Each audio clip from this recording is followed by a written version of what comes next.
are listening to WHOA Podcast, coming to you from Gainesville, Florida. Hello, everybody, and welcome to another episode of the WHOA GNV Podcast, the podcast bringing you businesses and individuals that make you go, whoa! I am your host, Collin Austin, and my co-host is the only Michael, the one and only Michael Dees. What's up, man? What's up, dude? How are you? I'm well. I'm real well. Good, man. Doing good. Feeling good. I almost said coronavirus sessions. I was going to say, did you get through it without the trip up there? I had to read the script, which is crazy. But, you know, I'm normally it's like riding a bike. This is the coronavirus sessions. Anyway, yeah, so, sorry, we've been recording a lot of these coronavirus sessions, so if you guys haven't checked them out, make sure to go back and take a look at them, or listen, however you prefer. But it's been good. It's been a good way of, like, kind of seeing how all the business owners in Gainesville are navigating, this COVID-19 stuff. So 50-plus episodes, a lot of interesting stories, a lot of interesting pivots and all that kind of stuff, all those buzzwords that we've been talking about. Well, isn't it crazy? Like, if you think about it real quick, though, you know, what? There's 52 weeks in a year. We normally record, release once a week. We've done like a year's worth of coronavirus episodes in the last, 2 months, just putting them out every weekday at noon. Yeah, dude. So there's like over 50 episodes now. Thanks, James. Appreciate that. Thanks, James. Our awesome, the man behind the camera. The man behind the scenes is helping making it happen. You guys, before we get into the show, I want to throw a couple shout outs really quick. John Cofield over at Best Brand Solutions, he made these really cool masks, these GNV community masks. He's made like this Facebook group called GNV Community. He gave me like a shirt and all sorts of good stuff, but he's been like selling these and donating a lot of money to the Bread of the Mighty Food Bank, and just doing some really cool stuff in the community. So I just wanted to give him a little love and a little shout out. So say thanks, John, for everything that you're doing there. And there's one thing that we keep forgetting to like tell everybody about on the show, and that's that we have an Alexa skill. So like, can you turn her off real quick so she's not, just unplug her. Here's what I've got. So you guys, best on screen. Recommend just pull it out of the back. Games and tricks. There you go. Anyway, so sorry, I had the Alexa device in here. But you guys, we have an Alexa skill. So if you actually ask Alexa to play WHOA podcast, she'll play our podcast. And so that's really cool. We also have a flash briefing. So if you like to set up your morning flash briefing and stuff, definitely set up the WHOA GNV podcast flash briefing skill. And, I think it's just really, really cool. And I always forget to tell people that we have that function. And so add it. Yeah. Technology. Yeah, baby. And of course, we got to thank our incredible sponsors, you guys, the sponsors that make this show happen. And today's episode sponsor, let me get to my script here. You guys, if your business has ever bought land, sold property, or negotiated a lease, you know why it's important to have someone who is in your corner, who knows the market and delivers results. That's why you see so many Colliers International Gainesville signs around town. Colliers Gainesville has the most experienced commercial real estate team in the market, along with access to a global network of industry experts. With one call, you'll know why so many businesses trust them. Go visit them at colliers.com/Gainesville to get more information. Thank you to Dan and the team for supporting our show and for always contributing to the success of our community. I'm incredibly appreciative of you guys and everything that you do, not only for us but for the Gainesville community.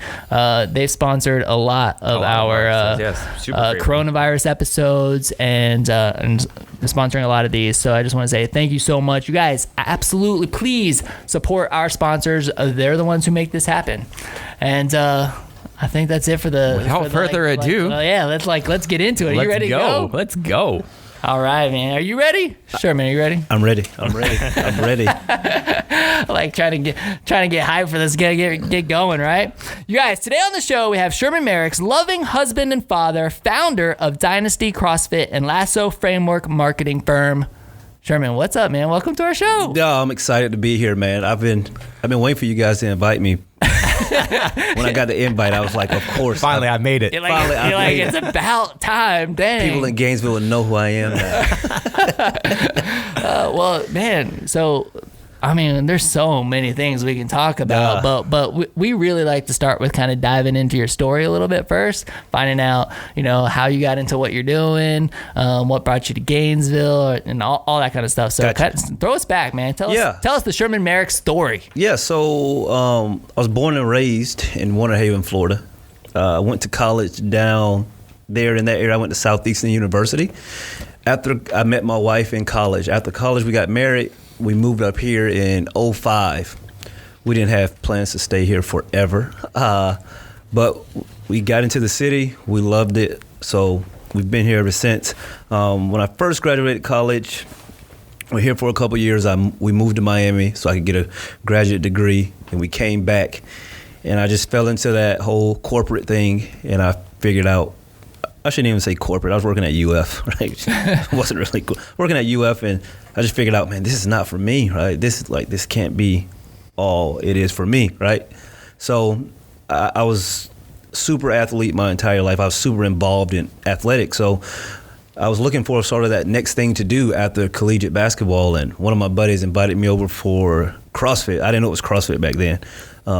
And I got my butt whooped, of course, and I saw a lot of strong ladies doing stuff that I couldn't even do. And that's what sort of got me going with the CrossFit thing. And a couple of years later, I'm opening up a gym, first-time business owner.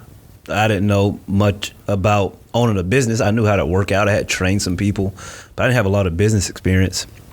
But I think that was sort of my upper hand, because I knew I didn't know, so I needed to sort of consume and watch successful business owners and all of that stuff. So we started the gym, started in my one-car garage, and we just, over the last, 9-10 years, we just continually been growing and growing. You've had it for 19 years? No. That's what you said? No, over the last 9 or 10 years. 9 or 10 years. Yeah, I'm not that old, dang. man. I was about to say, you don't look that old, man. What you doing? You've had your business for 16 years. I ain't that far off, buddy. What are you saying? What are you saying? So got into CrossFit, and we, just continued to grow. And then I got into business mentoring through my gym because we were having success, and other, people reaching out asking how can I get help. So of course I want to help people, but of course we're going to capitalize on that, right? Sure. So started working for a mentoring company, sort of in the gym space, and then just decided it was time to move on, right? Sort of looked at my superpowers, which were sales and marketing, and I was like, I'm going to do this. So me and a buddy took off with Lasso framework, and it's been incredible because it's one of those things that you know how it is. When you start a business, it doesn't matter if you have another, it's still sort of like, I don't know if this is going to really work, right? And now being in it, it's one of those things that everything so far has gone sort of better than expected, right? So that's always a good thing, because in the beginning, it's just like, all right, let's do this. And then everything's just been falling in place. And even now, some things happening in the CrossFit community, like that's really going to benefit us, because so many gyms are going to need help with additional marketing and stuff now. So, and that's where we are. I have 2 businesses now, beautiful family here in town. We're not going anywhere. So that's sort of my story. Okay, so with this, with the CrossFit stuff, I mean, you started after a couple of years of being in it, right? You decided to start your own gym. I mean, did you just discover a passion for it, or were you kind of like, this is something I could do. Let me do this. Well, so with the fitness, I had been involved in fitness my entire life, right? But CrossFit was sort of new. So just from doing it, I really, really enjoyed it. And then when I found out to start a CrossFit gym, the barrier to entry was so low. I was like, I can give this a shot. I think I can help people with this, because I believed in the methodology and all of that. And then the barrier to entry was so low. Like I said, I started in my one-car garage, so it was like I don't need to go out and get a big loan or anything like that. So we started off small, and then we just continually grew and grew and grew. So yeah, that's all it was. I fell in love with it, said, all right, let's do it. And then I did it. So it's cool, man. It's really cool. I wanted to back it up. You said you met your wife in college. Yes. You're from Winter Haven. Where's your wife from? She's from she's originally from San Juan, Puerto Rico. Okay. But she grew up in Lakeland, Florida. Okay, so similar enough area to where you were from. Yes. And then you moved up to Gainesville. What about Gainesville for both of you was enough that made you want to stay? Yeah. So, well, the reason that we moved to Gainesville out of all the places in the world, one of my teammates, he was from Gainesville, and his dad used to come to all of our games, right? So when we started getting close to graduation, I remember telling him, like, I don't want to go back home, right? There's really nothing back home. He was like, come to Gainesville. What's his teammate in what sport now? Basketball. Okay. So my teammate, his name was Andrew Brantley. His dad is Pastor George Brantley of the Rock of Gainesville. So they were like, what are you doing after graduation? I was like, I really don't know, but I know I don't want to go home. They were like, well, move to Gainesville. I was like, all right, I'll move to Gainesville then. Okay. So I really didn't have it. Yeah, I just knew I didn't want to go back home. I did know that. So when they said come to Gainesville, someone could have said, we could have interchanged. Someone could have said, hey, let's move to New Mexico. I'd have been like, all right, we're going to New Mexico then. Because my wife, both of us wanted to get from home. So that's how we ended up in Gainesville. How long had you guys been married at that time? So I graduated in May of 2005. And we got married in August of 2005. So we got married literally one day, and we moved up to Gainesville like 2 days later. Okay. So, yeah. Happy start to a marriage. Like, let's move. Let's Exactly. go. Yeah. So it could have been anywhere. It wasn't like something shined about Gainesville. You're just like, man, it's just not home. Gainesville was awesome. You heard it. Like, It's anywhere but home. Yeah. It started anywhere but home, and we had that connection with the church and all of that. So it was just like, all right, that's where we go. Have you ever thought about leaving, or you're just stuck? I mean, you're not stuck here, but like you're. Yeah, no, I mean, you always sort of think. I think we all think about like if we move somewhere else, but not really. It's a great place to raise a family. Gainesville is one of those places that, unlike many other markets, if you take care of Gainesville, they'll take care of you, right? And that's super important for a business owner. So, I don't think we're leaving. That's good. So you said that things were going pretty smooth when you started the marketing agency. Do you attribute? I mean, or is it lucky? Are you waiting for something to not be so smooth, or is it spiritual? Is it by design? Yeah, so that's a great question. So I say that everything fell into place, but that was years of me and my partner, like reading, trial and errors in our gyms, and just a ton of different stuff. Like you said, like I am a man of faith, so obviously there's a lot of prayer and stuff that goes into it. But it was definitely it's easy for like LeBron James to say like, I practice hard. Right. Like, no, there's more to it than that, because there's a lot of people. So like things fell into place, but it was definitely a culmination of years of experience and hard work and all of that stuff. And we had made a name for ourselves in sort of the micro gym / CrossFit community. So when we started doing that, we had customers sort of waiting for us to start doing it. So we had customers literally from day one. We had customers. So I mean, what do you really attribute that to? Like the customers that you originally got, like were you doing something different? Like what made you guys different than other CrossFit gyms that were out?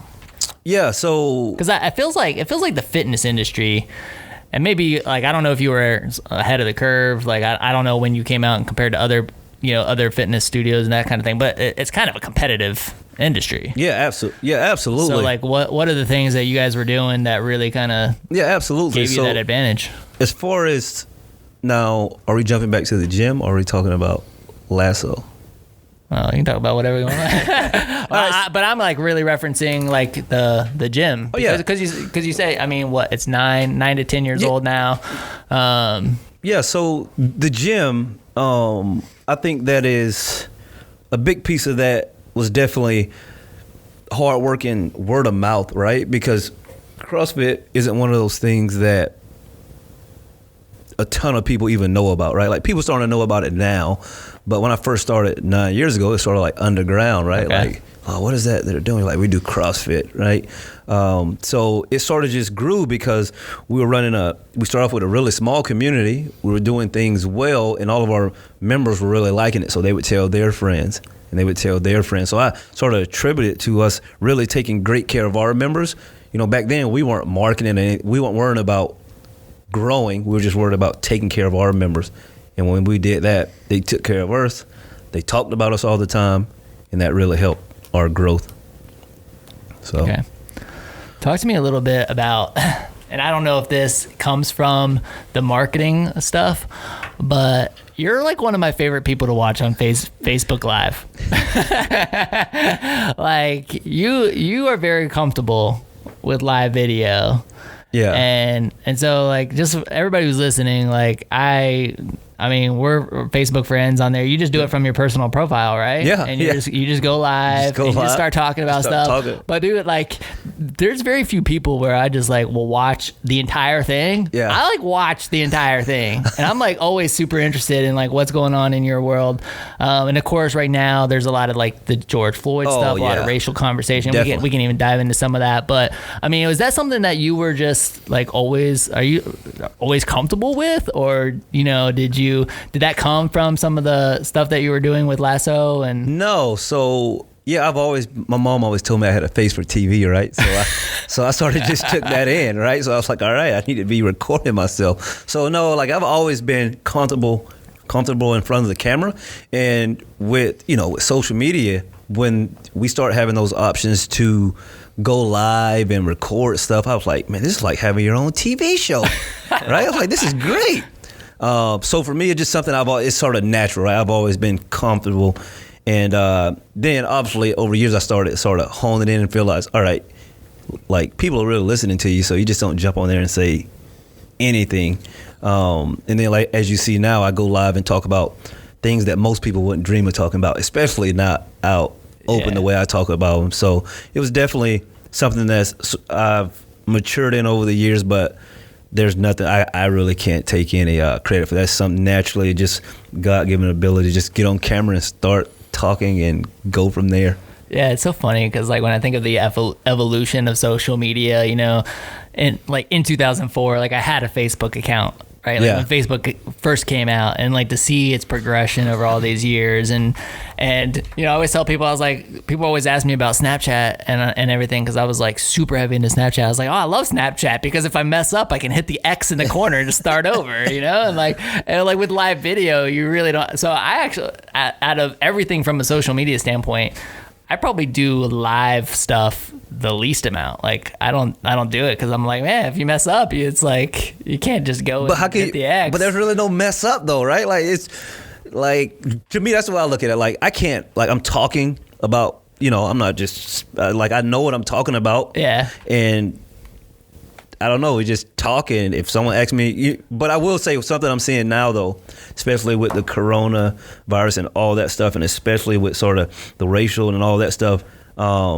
you can sort of ignore questions, so you can sort of gather your thoughts while you're talking, because some people ask you questions live that you may not. It's not like someone standing up though, where it's like, hey, Collin, blah, blah, blah. You have to answer on the spot. It's like, okay, I see that question. I'll come back to it because I don't know what to say right now. So, okay. But yeah, it's really not a mess up. I think maybe it comes from this, I've always like strived for perfection in like everything I do. And I think that's kind of, like, I know that I shouldn't do that. Yeah. You know what I mean? Like, I'm like, you're never going to be perfect. But, like, I always try so I'm like, no, like, I need it to be perfect. And so I think knowing that it's live and off the cuff and that kind of thing, I'm like, it's not going to be perfect. But, I say that, and then, like, I'm totally fine when I'm on stage. Yeah. If I'm, like, speaking and somebody asks a question, like, I answer it, Yeah. So it's probably more built up in my head than anything, but. All right, I want to see a live video. I'm going to start doing more live videos. Right. Well, it's funny because we don't do a whole lot of post-production on the podcast. Like, it's not like we edit. We don't edit a whole bunch of stuff out. I mean, James does a great job making the graphics, lower thirds, all that kind of stuff, but we don't take out a bunch of content. So you're just not thinking about it in the form of it being live because it's not live. Right. But sorry, I was thinking about you mentioned people asking you questions live. It gives you time to formulate responses. I think about that all the time when we're watching, like the Start GNV did that series of AMAs. Yeah. And I'm sitting here watching them live, and those questions are popping in. I'm like, ooh, I wonder how they're going to answer that. And it's like one of the first questions that roll in, and they don't answer till like 5 minutes later. And I'm like, yeah, they've been thinking about this the whole time. Exactly. Yeah. You definitely have to learn how to just, all right, we'll come back. That's a pretty good one. We'll come back to it. Yep. Yeah. So, I mean, you're doing that stuff pretty frequently, too. I try to do at least once or twice per week. Okay. At least once or twice per week. And are you even scheduling it out, or are you just kind of like whenever? Yeah, I usually try to schedule them out so my wife knows that I'm going to be on Okay. that night, right? I just want to be like, honey, I'm getting on tonight. And she So doesn't do know.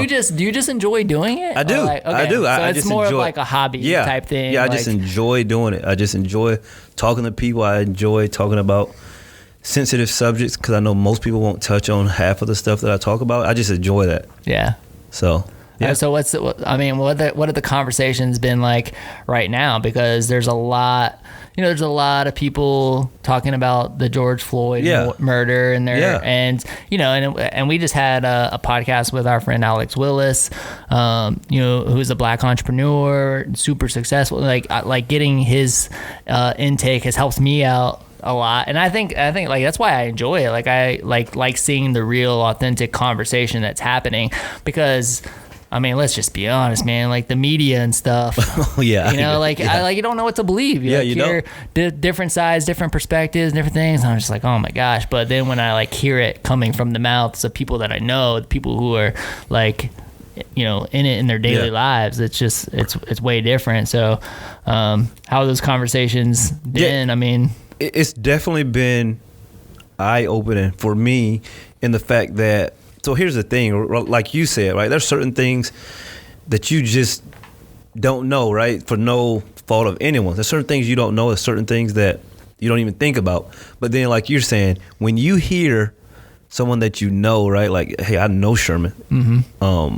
When you hear me say, hey, like, I'm not going to walk into a store with my tank top on because it's just probably not a good look. I got tattoos. I'm kind of muscular. You're like, why won't you do that? It's like, it's just not a good look for black dudes. You're like, what are you talking about? But like every black dude understands that, right? Like, hey, you want to make sure that you put on an appropriate, clothing when you go out. And so that's one of the big reasons I do these conversations because I think that a lot of people need to hear everything on sort of both sides, right? Like what's going on so they can see like, all right, like, yes, the media is definitely controlling. They put out crap to get stuff going.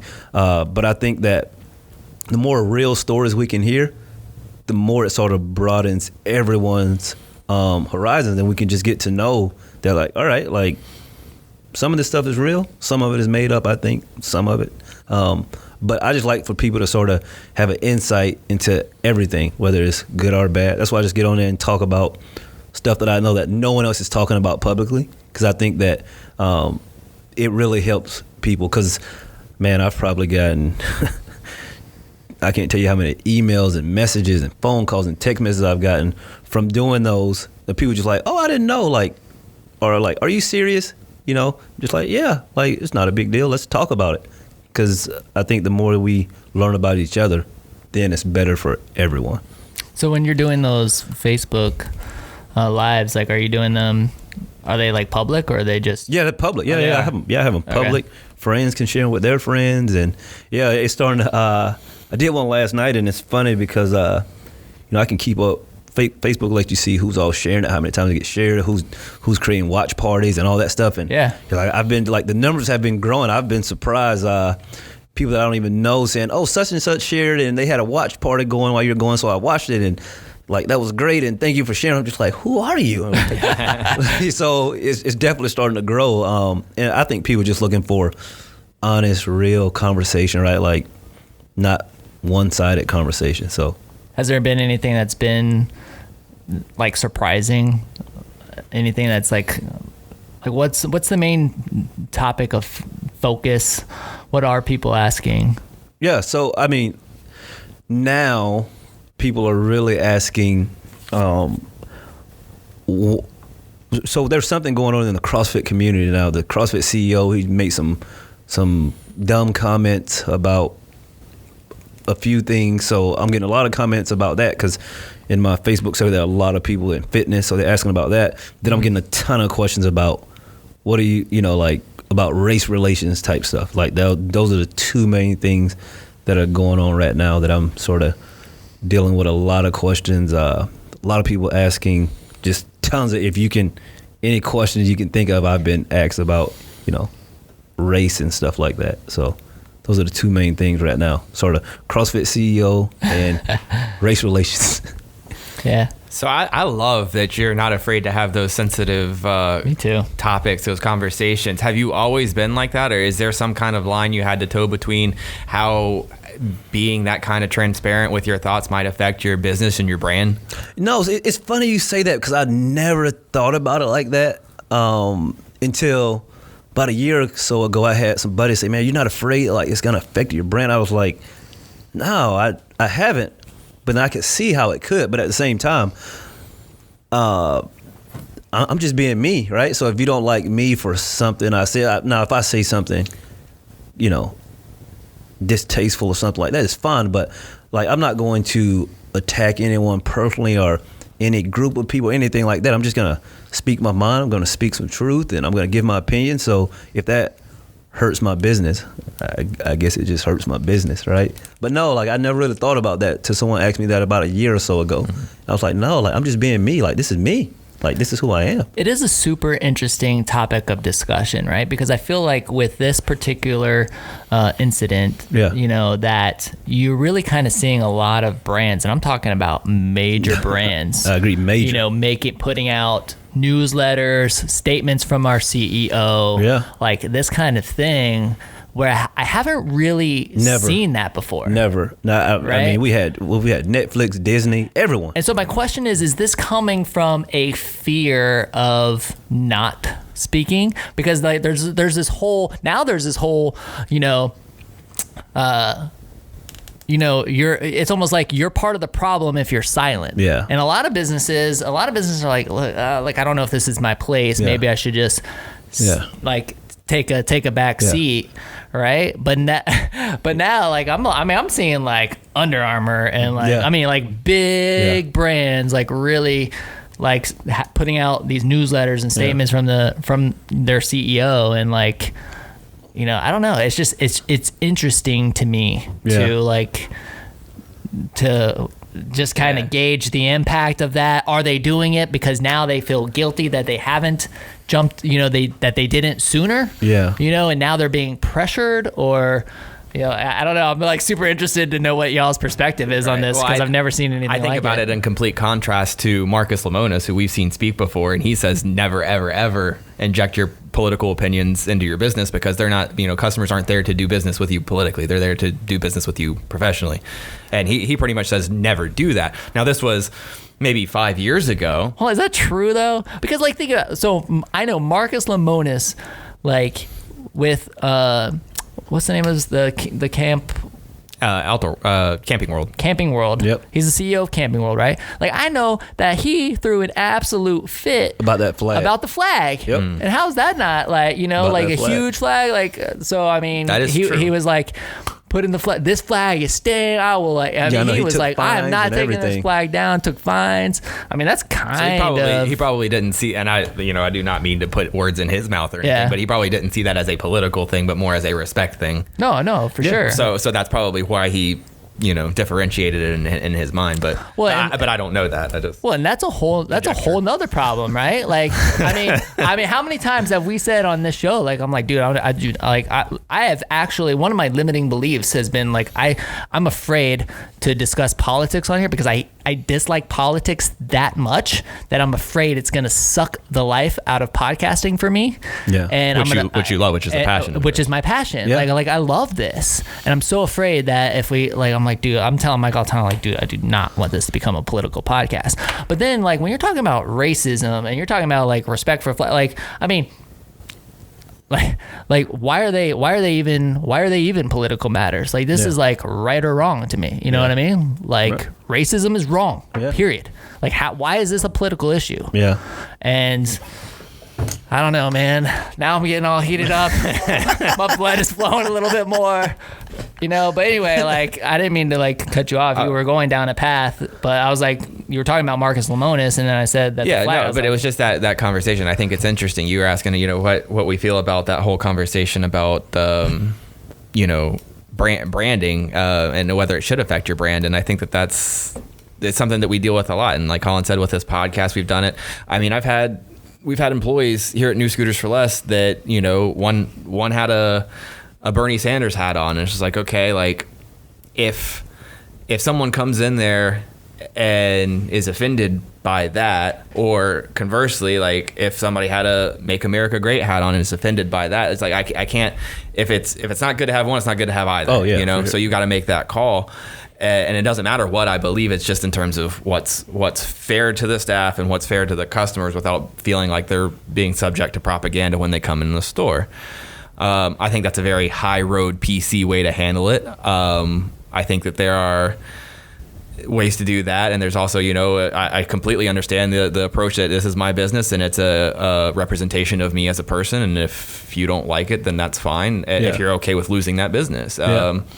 I always say too that you might gain business because people that you know, whoever you may have lost because of a certain thing, you might gain because they feel like you've got their back or you're like them. So I don't know that it's even a loss, but it's a debatable topic for sure. For sure. Yeah, I agree with you. Yeah, no, I agree.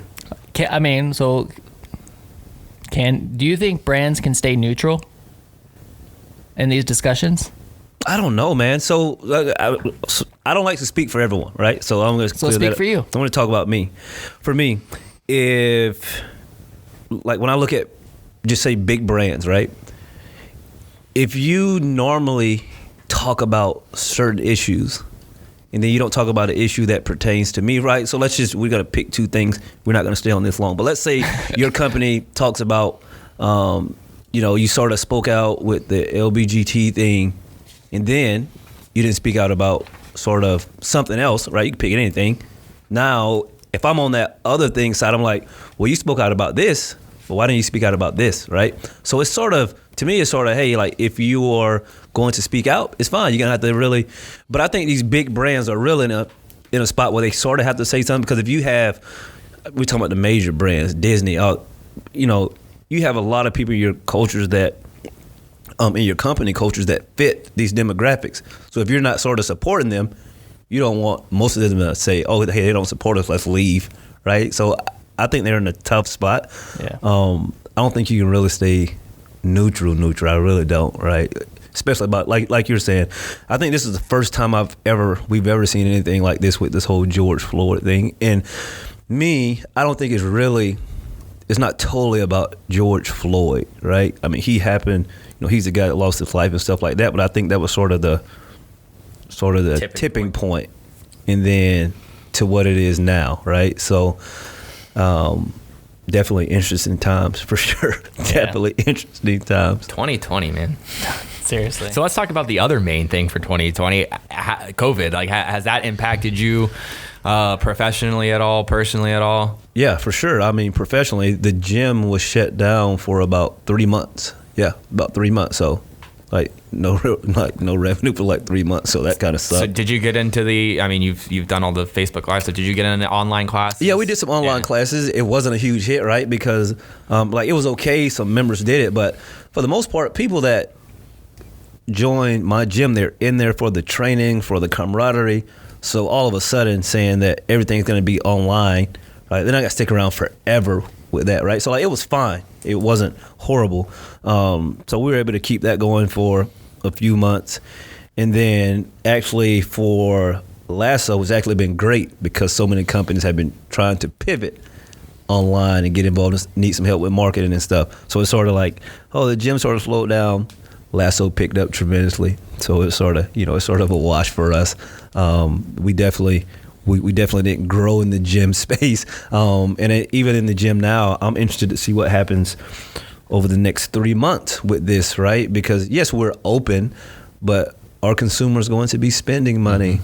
Are people going to be coming out and moving around? So we'll see what happens with all of that. Do you curate the routines yourself, or is it something? No, I pay someone. Pay someone to do it to create the workouts. So, I used to create them all, but not anymore. So my question there though is like, you're coming off a 3-month layoff. Correct. And you're going to have a lot of people that didn't do stuff over the 3 months.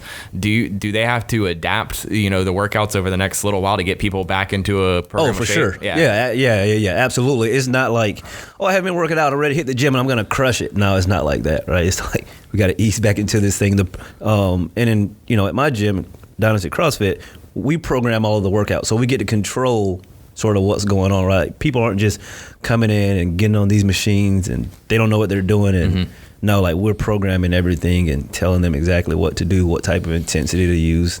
So, but yeah, definitely. It's amazing what that, I mean, little by some definitions a layoff can do. Like I just think of, I didn't do any really out home workout stuff during the layoff. I tried, maybe I did maybe 3 Yeah. in the entire 3 months, but gyms open back up, and so I start going to the gym again, and my brain says, all right, be careful. I'm old enough to be responsible. It says be careful, you're probably not going to be where you were at. Absolutely not. But my competitive side says, but how quickly can you get there?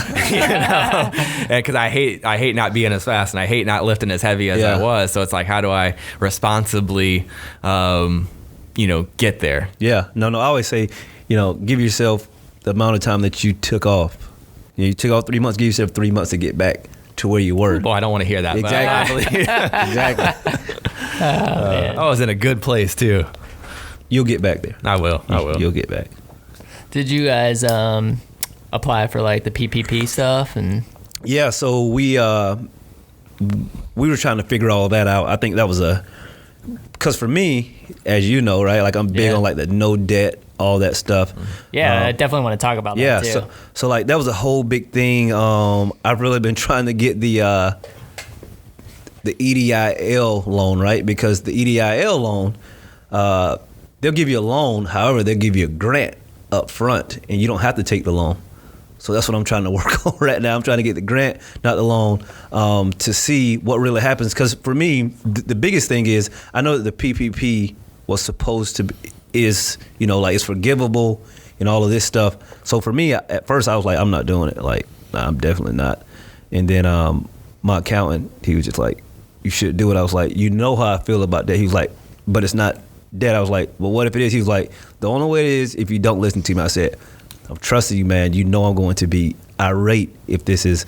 So yes, we did get it. Me, typical. I listened to him, but I only got I got a small one just to like play with it, honestly, just to make him happy, because I was like, but we really don't need it. I really don't want to be involved in that. Okay. So yeah, we got it. We did it, and now we're finished with it already. So we're seeing if we can have it forgiven. We better have it forgiven. I think like we did everything. We kept meticulous notes about where everything was going. Like I said, I didn't get a big one because I was like, to me, it just wasn't worth it. But yeah, I mean, we did the same. I mean, we set up an entire different bank account. Oh yeah, see, just to like keep track exactly. of it. I already had all of that. Exactly, I have everything. So we'll see. So all right. So talk to me about the no debt stuff, because like this, I'm super interested in this. One, because I have a lot of debt and I'm not proud of it. But have you is this whole I mean, you have an Instagram account that's like it's No Debt Life or No something? Debt Life, yeah. Oh, like what is it though? It's no underscore? Yep, no underscore debt underscore life. Okay. Yep. And I mean, is this something that you really started like preaching as a Sherman philosophy because you've like been in debt and struggle with that, or is this like where did this all come from? And like, are you debt free now? Like completely? Yeah. So I started it because growing up, right, like no one talked about money, right? Like I no real education on money. So I was just about I was just like, man, I need to figure this thing out. So the debt that I had, I still have some. I'm almost done, thank God. I'll tell you that story. It was from undergraduate and graduate school. So I was just like, I had come to the conclusion that I was just going to pay Sally Mae like $300 a month for the rest of my life. I was like, I'm not paying these people all this freaking money back. So I basically let that go on for years, right? I played that game, like $300, I'm not worried about it. Then I was just like, oh, man, everything was going so great. Everything was going great, like careers, making great money. But it was always in the back of my mind, like, well, you have to take care of that eventually. I'm just like, no. So I just decided to get super, super serious about it.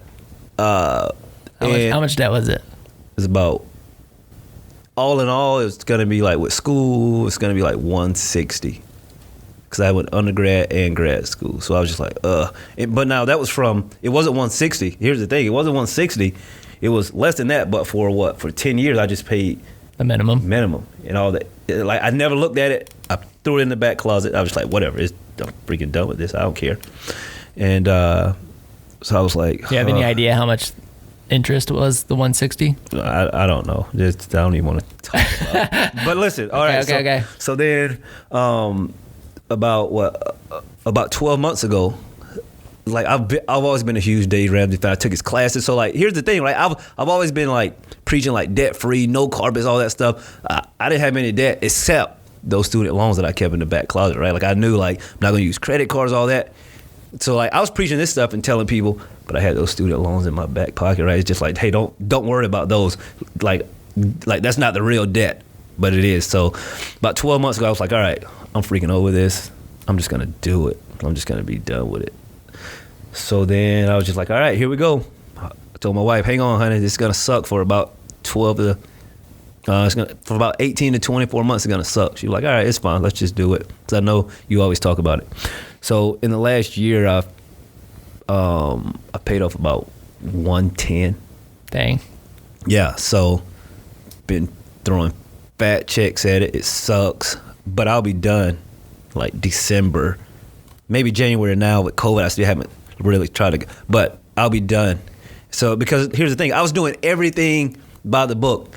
Except like I had, I'm putting away for retirement. I'm like everything's right except those student loans in the back closet. And finally, I was just like, and the thing that really pushed me over, honestly, we were gonna buy a new house, and I was just like, You're like, man, I'm gonna get this house, but I'm still gonna have. I was just like, no, just do it.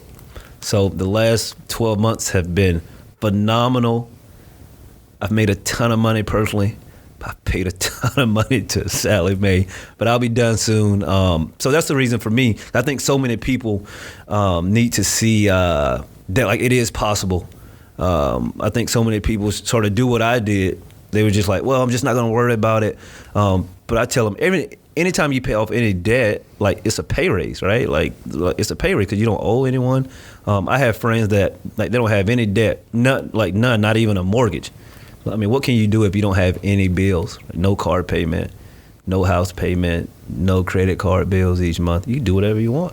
So that's where that page really started. It really got active. I really created that page about 4 months ago. But the last year or so, I just decided to, like, I'm one of those people, I need to do things that, like, hold me accountable. Because I was just like, all right, you've been saying this for 10 years, like, no debt. I ain't getting any debt except those loans. I was like, so I'm just going to, I'm going to put it on blast. I'm going to create something that hold me accountable. I'm going to talk about it in public. I'm going to talk about my income and all that. That's just going to keep me accountable. And it's been phenomenal because now I can see the end. I can see the end of the road. So, and I can't wait. Oh my gosh, I can't wait. I can't wait. So what's like the number one piece of advice that you would tell somebody who like really needs to get out of debt? Like what's the first step? Like what's first step? Get on a budget. Get on a zero-based budget. That's step one. Zero-based budget is, so if you like the month before, what is it now? June. So I would look at July. Say, all right, in July I'm going to make $4,000. So you need to go through and look at all your bills. You need to tally them up. Take out all the expenses. And let's say after all your expenses, you have $700 left. Well, you need to figure out what you're doing with that $700. If you're in debt, the $700 is all going towards debt, right? And that's the way you live for 18 to 24 months, every single month. So there's no vacations really. There's no eating out really, because you got to get serious about it just to be done with it. Because if not, you know what the problem is though? The problem is that a lot of people have 4,000 in, 4,000 out. Yeah. And it's not debt, right? Like, oh, for sure. No, so for you're sure. just telling them like, well, you got to move, you got to like bunk with. Man, you have to make. Like, what you have do? to make. So here's the thing. Like for me, like I could look at it and like I said, I was doing everything right. I was living well below my means and all that. So it was sort of easy transition. I was just sort of being, honestly, I was telling my wife, I was just being sort of selfish. I was just like, I'm not going to do it. I'm making great money. Paid them $300. But like for me, it was an easy transition. Like, all right, no more retirement. Stop it. Put all that money towards the debt. It was just, so for me, it was sort of a transition. But let's say like I work with some clients through that page, right? Like I work with clients one-on-one, personal finance. It's not like stocks and stuff. It's just strictly helping them get out of debt, live on a budget. And most people, they are definitely overextended. But there's plenty of things they could cut, right? There's plenty of things. So let's say someone makes $4,000 and they're spending $4,500. Well, out of that $4,500, there's plenty of things that you can cut back. They just don't want to, right? Like, hey, if you really can't afford that $500 a month car payment, guess what? Sell the car. You got to get rid of the car. What are people gonna think? It doesn't matter what people think if you want to change your life, right? So yeah, that's definitely it's definitely tough, man. It's definitely a blow. I mean, They should buy a scooter, just so you know. Oh yes, Buy a exactly. scooter. You can buy a scooter from New Scooter for less, much cheaper than buying a vehicle. We have helmets here and everything, so like it's easy. I love it. But that's the thing, though. Like it really takes that type of sacrifice, man. I look at it now, being 12 months, like really in, like not being selfish and all of that stuff.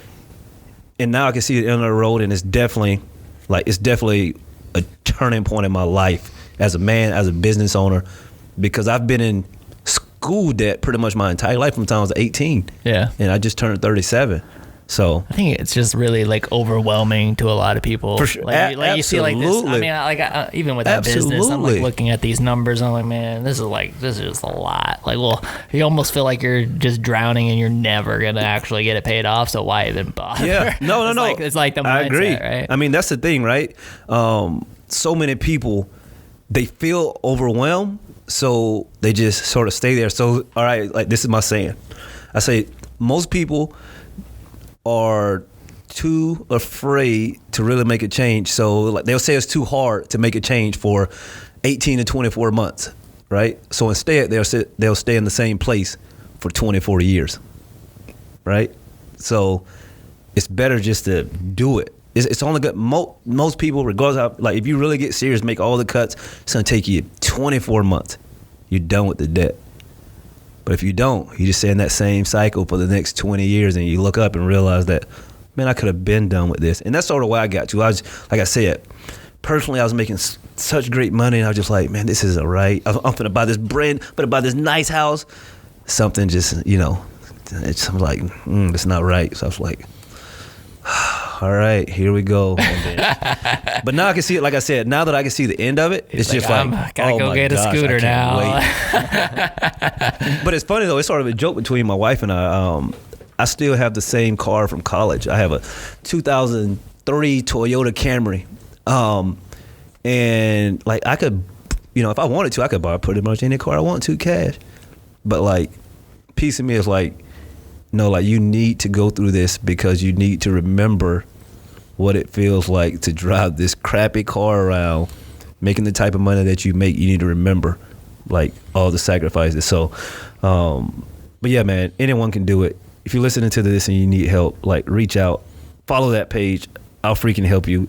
It does suck for 18 to 24 months though. I'm not going to lie. I'm not going to say, oh, it's just so easy. You'll be like, it's going to suck because you're going to have to tell people stuff that you really don't want to, right? See, that's the thing. Like, this guy does so much stuff, man. Like, I didn't even know that you did that stuff until I saw. I don't know. I saw you post something. Yeah, and I reached out. I was like, so are you investing in like stocks and stuff? Because I picked up, Mike and I have really gotten into like the Robinhood app and stuff. Yeah, the app, and so we're like on there, and we're kind of day trading, kind of looking at stuff. And I mean, really, the whole thing that even got me on it, I tell everybody is that it was Zoom. It was like when all this pandemic stuff, I was like, you know what? I was like, I've never bought a stock before. There's probably gonna be a lot of people buying Zoom. Let me go buy a share of Zoom, and that started it all, right? Yeah. And then I got instantly hooked, and I was like, oh, this is a problem. And then I messaged him on Two Instagram. people that shouldn't be day trading right now. yeah, people who need to like get out of debt first before. Well, most people should. Did you know that 78% of day traders will never make any money? Right. So no, it makes sense. It's definitely You gotta play the long term game. Yeah, You gotta like long put it game. in. I mean, I was just looking at. I'm like, oh man, cruise lines and airlines. These are all gotta bounce Right. back at some point. Oh, let me for go. sure. Let me go buy them while they're low right now. Yeah. So yeah. So I know you said you're getting ready to get a new house, right? Is that what you? I am gonna get it as when I'm finished with my When you're debt. Absolutely. So that yes. was beside that one, or maybe you can tell me how fancy of a house you get. What is the first thing you're done making those payments in December, January? What are you gonna do when you don't have to write that check anymore? when I don't have to write that fat check anymore. Yeah. I'm taking my family on a vacation. We're going on a vacation. I don't know what we're gonna do. We're gonna decide as a family. We're going. We're just gonna have a great time because, yes, I mean, our life isn't bad by any means. Just because, like I said, thank God for my income, right? But still, like, everyone's making sacrifices. We all make, my kids, like, they know we have a little debt chart on the refrigerator, like, so, like, they're part of it. I have a 12-year-old, 9-year-old, 6-year-old, so they're part of it, and they're making sacrifices. My wife's making sacrifices, and we're going to celebrate.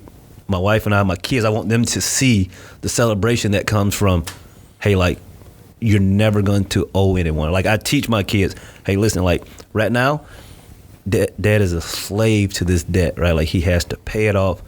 And I was like, I would be in a much different position, guys, if I didn't have a great income. If I made, such and such a year, it would take forever to pay this off.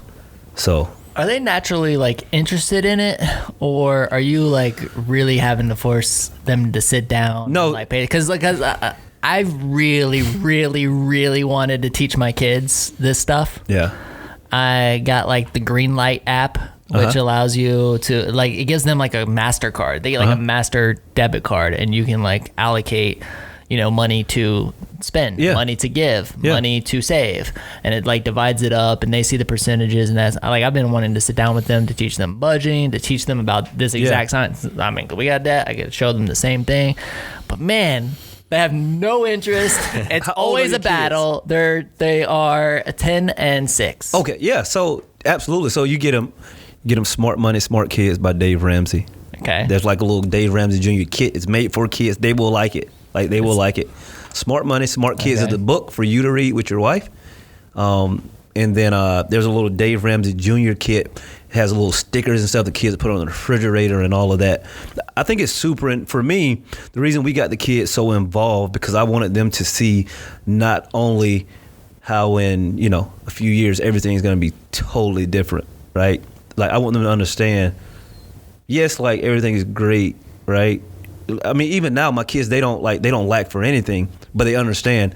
They're like, oh, can we go here? I'm like, no, like, we're not going there because why? Like, why aren't we going? Because we have debt, right? Like, they're mad, right? I'm like, yes, that's correct, right? So if you don't want to not be able to do things you want to do, don't go into debt, right? So just teaching them those lessons. But my kids, anytime we ride in the car as a family, we're listening to Dave Ramsey, right? Like, so they already know. Like, they sing the song, but they complain anytime I turn it on. Dad, do we have to listen to this? I just turn around and say, what do you think? It's like a 3-hour podcast, man. It's long. Exactly, right? So like, anytime we're in the car, it doesn't matter if we're going in town, we're turning on Dave Ramsey. We're turning it on because I just want them to hear, and even me, to keep me motivated and all of that. So, like, they're like, kids, you hear those people paying off debt? That's gonna be us. We're gonna do our debt-free scream. Exactly. So they, but yeah, like, they're in tune to it.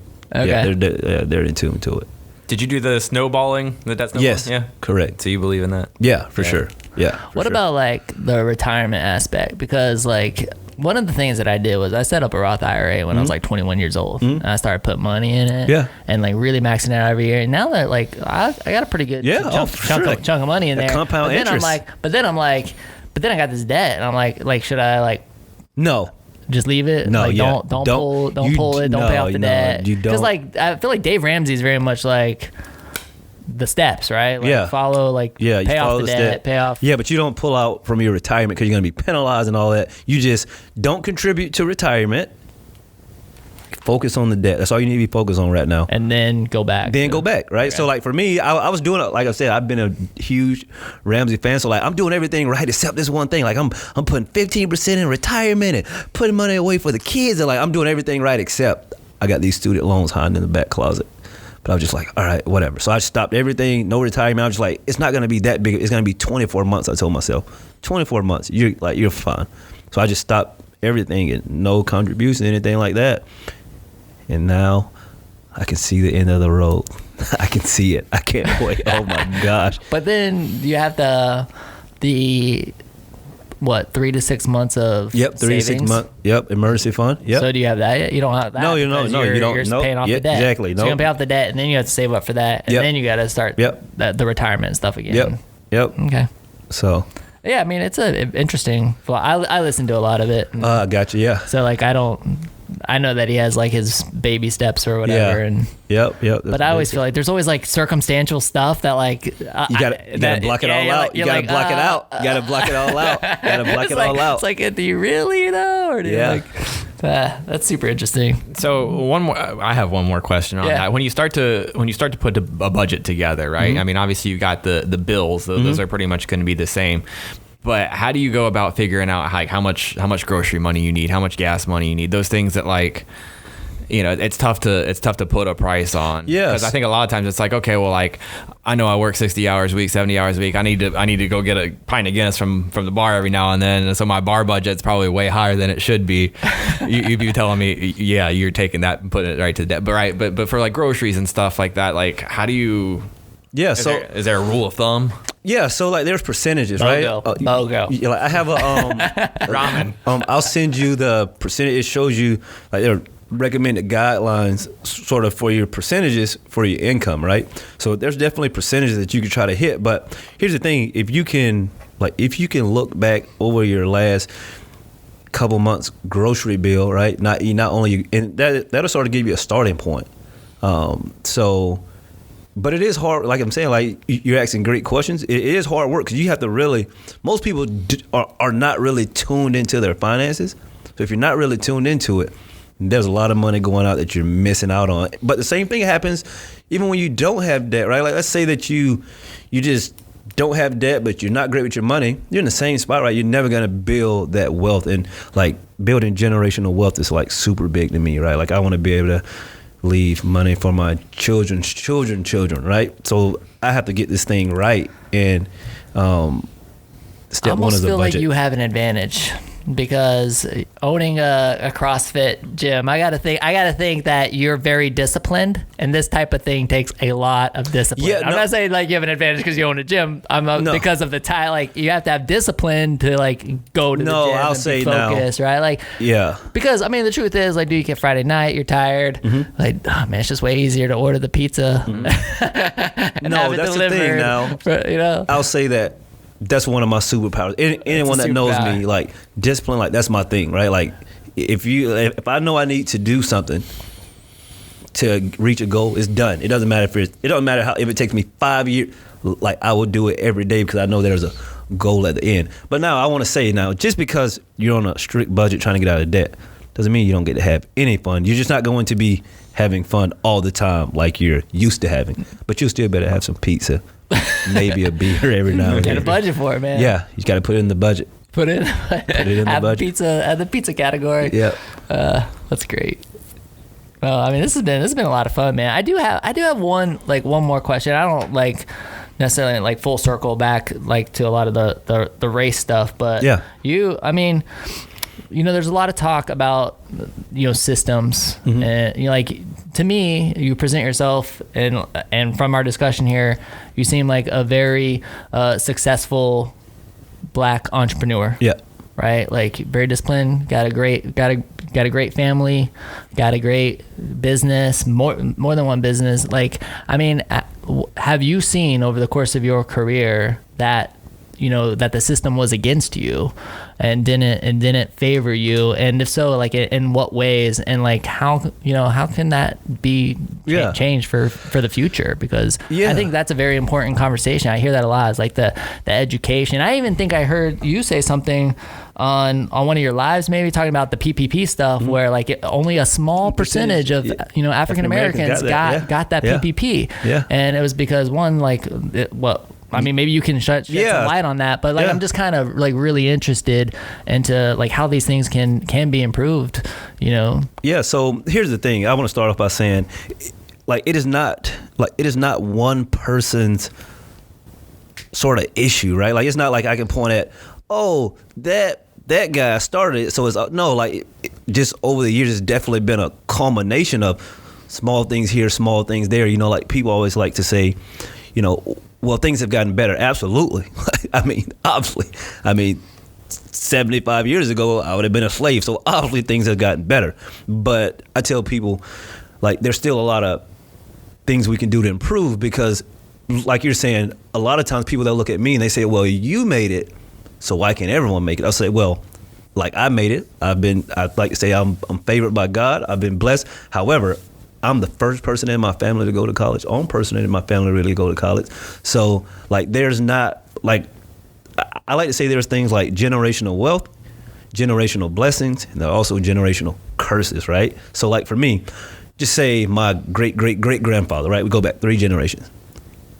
Like he couldn't even buy a house, right? Like he couldn't do certain things. Right. You go back to just say you, like your great-great-grandfather, like he probably could buy a house. He probably could go to college. So like that doesn't mean that someone can't be successful. But there's little things like me. I just know I need to be 2 or 3 times better strictly because I'm black, right? And did you grow up with, you just had that mindset your entire life? Oh, absolutely. Yeah. I mean, yeah, like absolutely. And again, I think it's just little things that we need to tweak. Like you said, like you can see it, like when you look at the sort of the racial income gap, right? Like it's just, again, it's not that, I think if you go back, you just see how obviously if blacks were slaves at once, obviously they're starting behind the 8 ball. However, there are, like I like to tell people, there are issues that a lot of these minority communities have to fix to sort of get the ball rolling. And I think for me, I think that, fathers being in these black homes is a huge one. Yeah. And then also financial literacy is a huge one. And like I tell people, for me, I didn't grow up seeing anyone that looked like me that was successful, right? Besides an athlete or an entertainer, right? Like I go to a bank, we didn't have a black CEO, right? I didn't see that. So like little stuff like that really wears on you, and a lot of people, they start to see like there's no hope, right? Because you don't see anyone that looked like you that's successful. So then some people in these low socioeconomic neighborhoods think like, man, this is all I have. Like, this is all I'm ever going to do. And I just think that I think there's things that we can do on both sides to make this thing better. But I tell everyone, America is the place that it can be done. Yes, even though it may look like, even if it is a little harder right now, if you're black, that's totally fine. But America is one of those places that, man, you can go from rags to riches, especially with the age of the internet. I mean, you could be an unknown. Like I could be an unknown today, and in 12 months from now, I could have $20 million from something. Like you just don't know, right? Like that. Like there's never been a time. So, but yes, I think that there's some issues that we have to fix, sort of on both sides, and I think for me, what I'm trying to do is really be an example to other kids, especially from these low socioeconomic areas, so they can see that, hey, you can be successful. You don't have to dribble a ball. Yes, I played basketball and all that, but like you don't have to do all that to be successful. Because if you think you have to be the next LeBron James or Jay-Z or whoever, like that's just not going to happen for most, right? There's only 1 or 2 of those guys, but what about everyone else, right? Anyone can be Ben Carson, anyone can be Sherman Merricks, you can be Craig Wilburn, right? Like anyone can do that. So they need to see this stuff happening, just strictly using your brain, right? Like I take pride in that. Hey, like I don't mind working hard, but I don't have to do hard work to make money, right? Like I don't have to go out and pick up bricks or anything. There's nothing wrong with that, but I'm just saying, like me, I just always know like I want to use my brain to make money, and I think that's super important. I love that, man. I think you're a great example. Yeah. I shared one. I did one of the watch parties on the Facebook. I'm like, you were talking to Jason Hurst, and okay. I'm like, these guys are 2 of Gainesville's greatest assets right here. I mean, like it's just awesome to listen, to listen to what you're saying, and I think you're a great example. And we even in that last podcast that we did with Alex, like I'm very much outside of my comfort zone, like discussing the subject, I'm a 38-year-old white guy. Like, what do you want, but I feel like it's so important. Like it's such an important topic, and I feel like we do have this platform, and I love to just kind of listen to the people who are in my life, and get a deeper understanding. But here's the thing, I don't think, because I see some people saying that, well, I don't know, like what can I say? I'm a 38-year-old.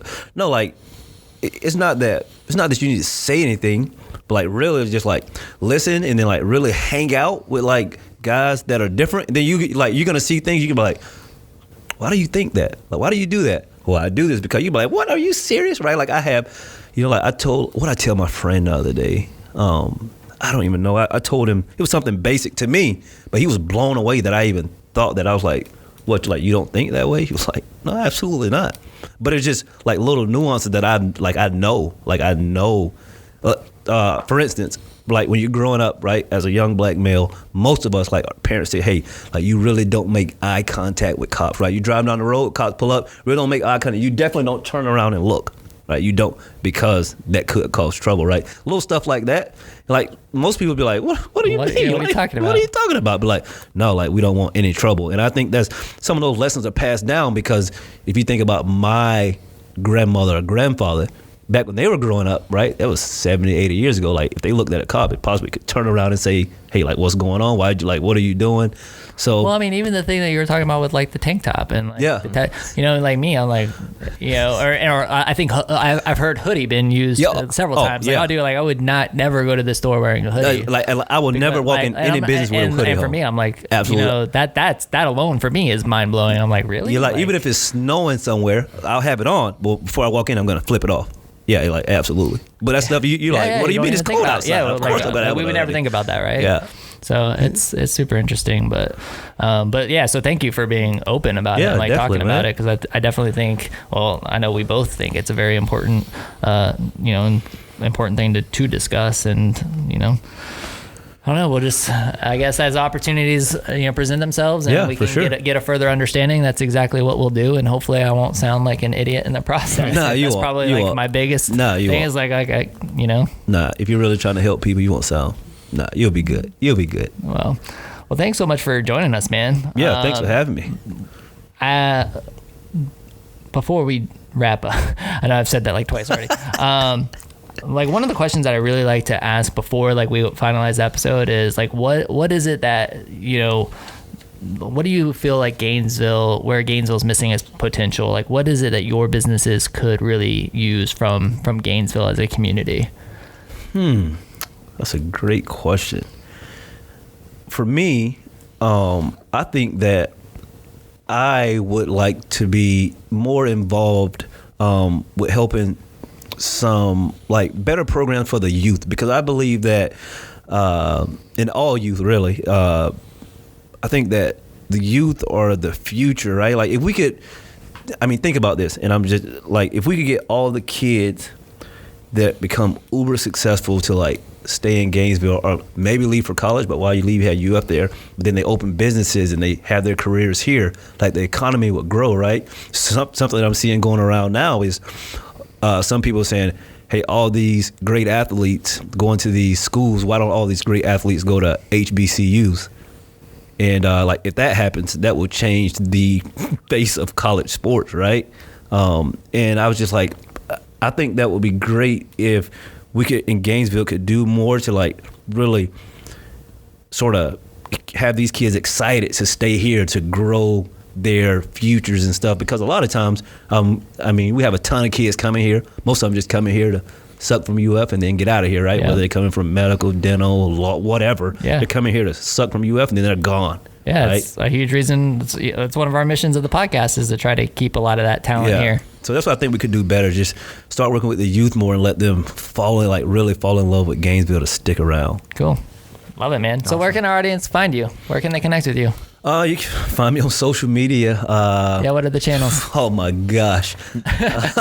What's your TikTok channel? You got one? Nah, I'm not on TikTok. So look, we didn't even talk about the Matrimony and Money podcast. Oh yeah, you got a podcast you just started? Have a podcast. You can find me. Plug the podcast. I have yet to check this out, but I'm like, man, like you're gonna crush it, because it's Matrimony and Money. Like those two things alone. You could talk days on days.